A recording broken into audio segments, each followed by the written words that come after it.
साताऱ्याजवळ 9 लाखांचे हेरोईन जप्त.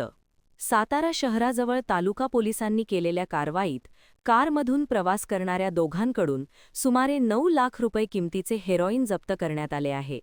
संबंधित दोघे कोल्हापूर येथील रहिवासी असून अंमली पदार्थ विक्रीच्या उद्देशाने ते साताऱ्यात आले असल्याची माहिती समोर आली आहे. या प्रकरणी दोघांना पोलिसांनी ताब्यात घेतले असून रात्री उशिरापर्यंत कारवाई सुरू होती.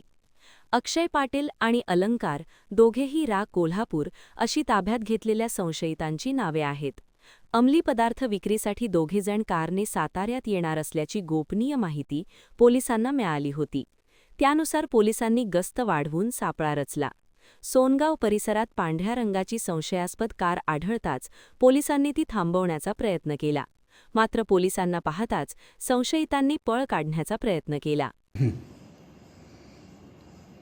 पोलीस स्टेशन सातारा तालुका येथे काल एक कारवाई झाली ज्याच्यामध्ये NDPS म्हणजे narcotics drugs and psychotropic substances act खाली सेक्शन 8 आणि 20 याच्याखाली एक कारवाई झाली ज्याच्यामध्ये 12 ग्रॅम हिरोईन हे 2 आरोपींकडून जप्त करण्यात आलेलं आहे. एका आरोपीचं नाव आहे अलंकार मुळीक आणि दुसऱ्याचं नाव आहे अक्षय पाटील.